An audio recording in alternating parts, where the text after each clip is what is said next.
Loretto, we go.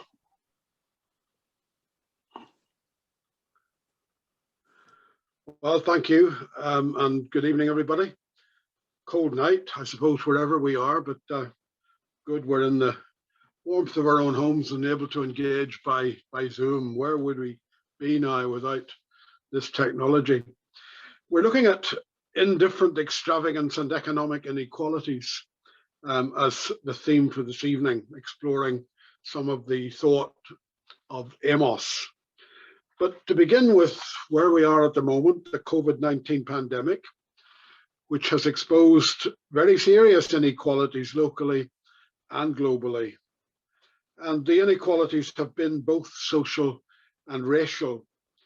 We have still to see the full impact of coronavirus, I think, on the African continent, where medical equipment is not adequate, and the pandemic will probably be exacerbated in many areas by famine. And the horrors of human suffering have been exposed in places like Syria and Yemen, where humanitarian crises already exist because of war and conflict in those regions. In the USA and the UK, two of the countries with the highest levels of death from COVID-19, it appears that most of the deaths have occurred in economically deprived communities. The poorest communities suffer most. Those communities tend to be Black, Asian, Hispanic communities. In Britain, the Black and Asian communities are much more densely populated than white communities and have therefore been more vulnerable and susceptible to the virus. The Black Lives Matter movement has laid bare the reality of racism and exposed the terrible reality of institutional racism, a system with poverty and economic inequalities at the heart of it. Now, the reality of the racist and economic systems confront us also with a collective denial of slavery and colonialism and empire, and the disturbing reality of a world constructed for white supremacy. In a world of white amnesia, many of us are the beneficiaries and the privileged. And the world of inequalities, economic and racial, have been exposed, and we will need to engage critically with institutional racism, as well as with the history of empires and slavery and colonialism. And this will also mean critical engagement with what has been to date dominant white theology and biblical studies. Critical engagement to ask critical questions of all that, and also to open ourselves to Black and Asian theologies and biblical studies, often coming from a different place. And there are also feminist theologies and biblical studies integrated with all of these challenges. Now, keeping in mind the racial and historical and colonial or post-colonial contexts, we do live in this world of inequalities. Globally, 1 in 9 do not have enough to eat. In 2015, 6 million children under 5 died from illnesses, more than half of which were easy to treat. 2 billion live on less than £2.50 per day. 70 million young people cannot find work. And growing inequality is a major characteristic of our time. And the financial crash of 2008 robbed millions of homes and jobs and savings and security. And the big financiers seem to have learned nothing from the crash, and governments use taxpayers' money to bail out the banks. Globalization has, especially in China, lifted millions out of poverty. There are other problems there. But globalization in its economic and financial forms has created greater levels of inequality. There is a growing gap between those becoming richer and those becoming poorer. In 2015, the world's richest 1% owned more wealth than the 99% together. The rich on the planet and the big multinational institutions become richer and increase the inequality gap at the expense of poorer people. Economies are often predatory and economies of extraction. military consumerism, and economies of disaster are predatory and extractive. And without realizing it, maybe as privileged white people, we may be in many ways colluding with these systems, which not only widen the gap between rich and poor, but are racist and white supremacist and major contributors to climate change and environmental degradation. There is a web of inequalities. So now let's put Amos in context again. And the reminder of the name we began with in the opening session, Abraham Heschel, disillusioned and disappointed with the world of Berlin in the 1930s, found a new way of thinking in the Hebrew prophets. And from his engagement with the prophets, he shaped a new way of thinking and imagining, a worldview and a program of action for his life in the world. And Amos was key among the prophets. Active in the mid-8th century BCE, the context of Amos was the prosperous reign of King Jeroboam II in the northern kingdom of Israel. The prosperity was matched in the southern kingdom of Judah, where Uzziah or Azariah is king. And Amos sets this context in the opening verse of the book, the very first verse of chapter 1. The Deuteronomistic writings in the prophetic stream, we've looked at that, critically relate the narratives of all this in 2 Kings 14, verses 23 to 29, and 2 Kings 15, verses 1 to 7. And from the prophetic perspective, whatever about the popularity of both kings, at least among the elite, the huge economic prosperity in both kingdoms was for Amos unsustainable. For Amos and the prophetic stream, this was because of disastrous policies and practices of the rich against the poor.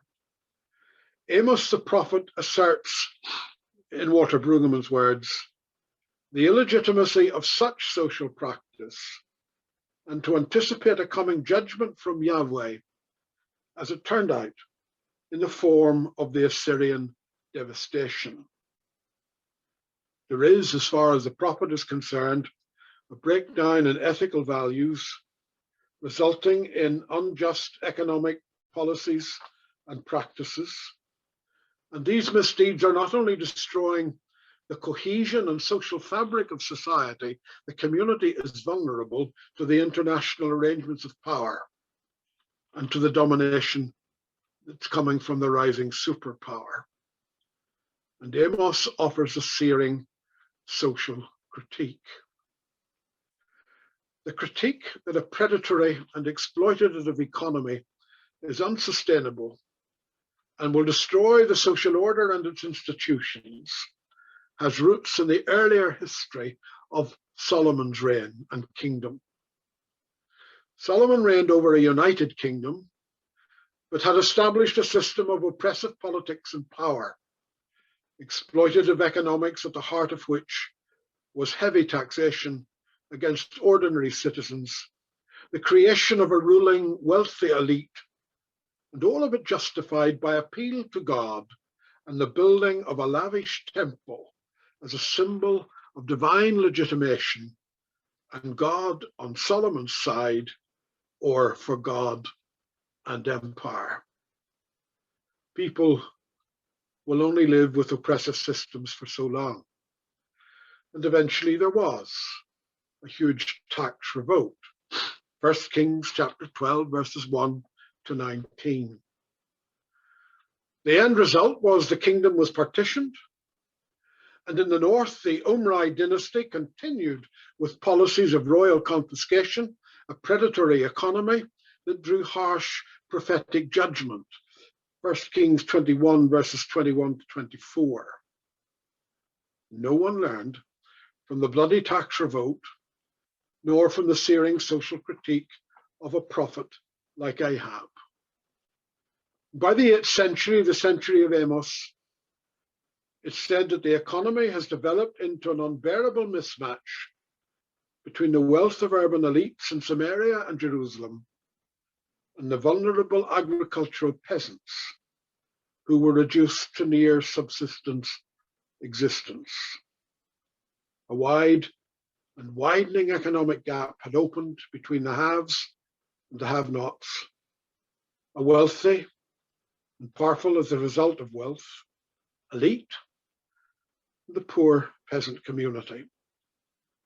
The process had been going on for some time, and in the words of Bruce Birch, those who lost their land were reduced to slaves, debtors, and wage earners.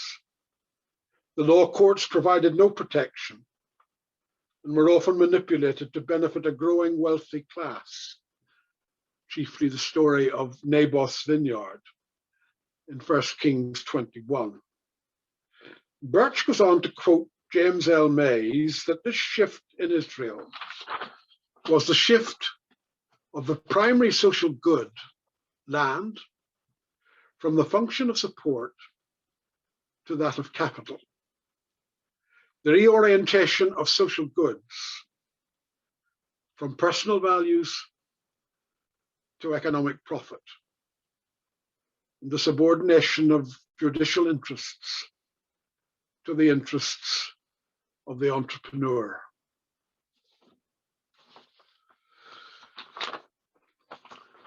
Let's go to rooms, and perhaps the question will come up, I think, on the chat line, to name and to reflect on the web of inequalities that exist in our world, and what might be done, what might need to be done to overcome some of those inequalities. And we take 15 minutes at that. I take it everybody's back. We'll move on and look at the indifferent extravagance of the wealthy elite as far as Amos is concerned. And there are two particular texts in Amos that critique this rather elitist behavior. There is Amos 6, 1-7, which has the wealthy big spenders in mind who are constantly spending and are well able to spend on amusement and self-indulgent practices. I suppose let's listen to a bit of the Amos text. This is 4-6.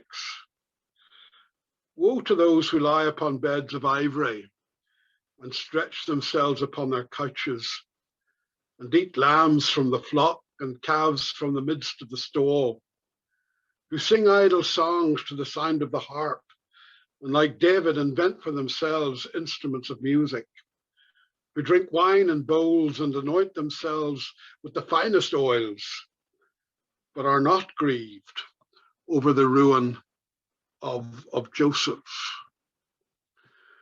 They lie in beds of ivory, they lounge on their couches, they eat extremely well, they indulge in songs and music and much wine and cosmetics. Lambs, calves, wine, and oil indicate a very indifferent and extravagant kind of consumerism. So much so that, according to Amos, they are not grieved over the ruin of Joseph.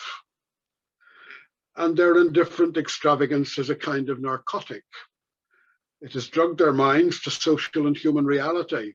They live in some kind of parallel universe possessed by the opium of the people.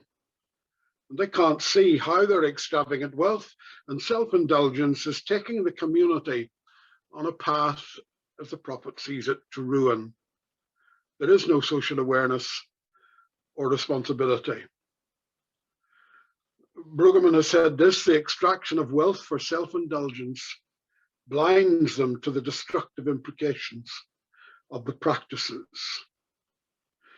Now, Amos, as we have been saying, is in the same tradition of the Deuteronomists, and therefore Amos too is strong on a world of deeds' consequences.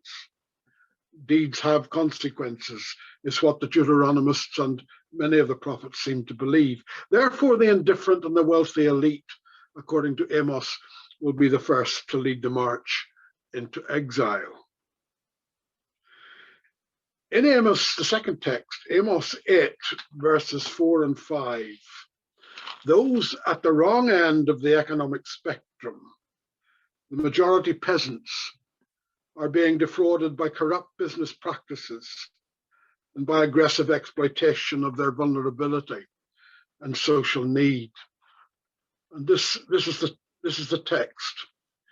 Hear this, you who trample upon the needy, and bring the poor of the land to an end, saying, when will the new moon be over that we may sell grain, and the Sabbath that we may offer wheat for sale, that we may make the ephah small and the shekel great, and deal deceitfully with false balances?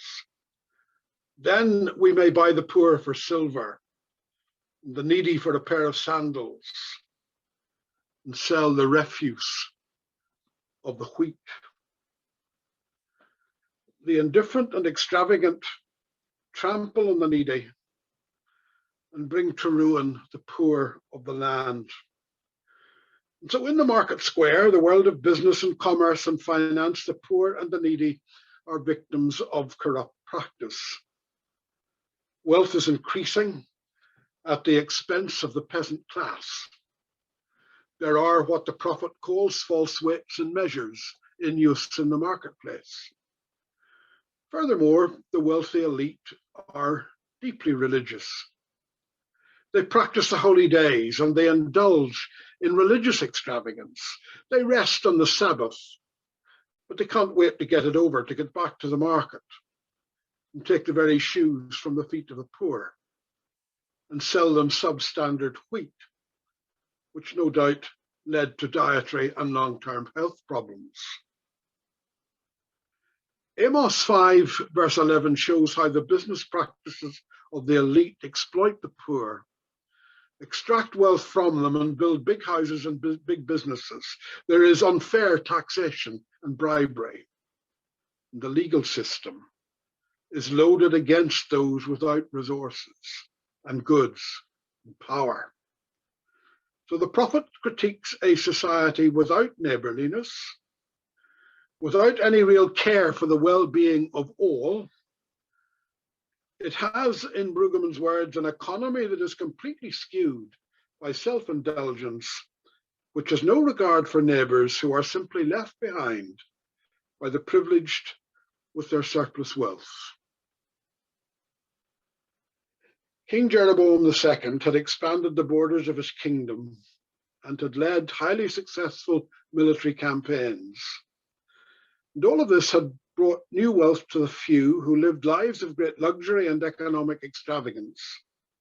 And the emerging elite, wealthy and upper class, were living in what the prophet also calls their palace fortresses, but at the expense of the poor and the weak, who were financially exploited and found not only the economic system, but the legal system also loaded against them.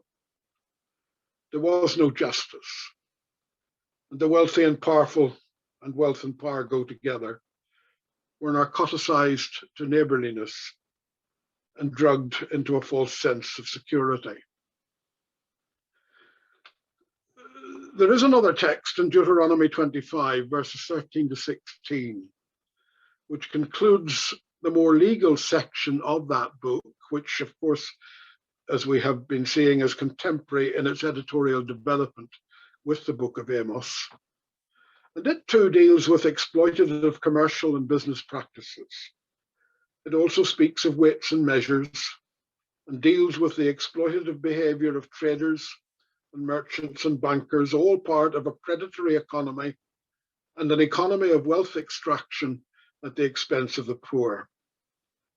So the economic system was creating a world of inequalities, and prophetic ethics, rooted in the ethics of neighborly solidarity and social and legal justice, was critically opposed, pointing up the human and eco consequences of economic corruption and indifferent extravagance.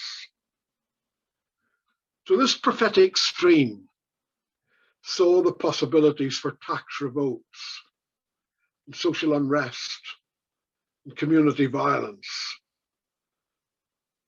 leading ultimately to the destruction of community and the earth, and the disruption and disorientation of exile is a potential outcome.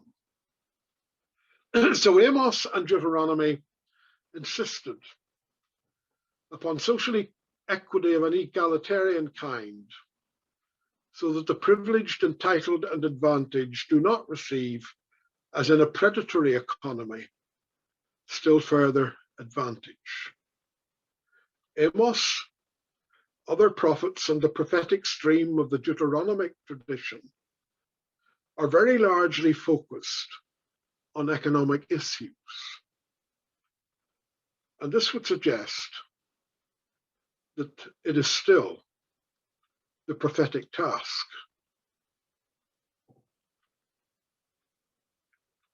There are a couple of questions this time for some exploration and conversation. Why was Amos so focused on economics? And why should it be a major concern for communities of faith today? And the other would be, what would Amos say, and what should we say to contemporary exploitative interest rates, payday loans for the disadvantaged, and no-bid contracts for the well-connected? See where we get with those in the next 20 minutes.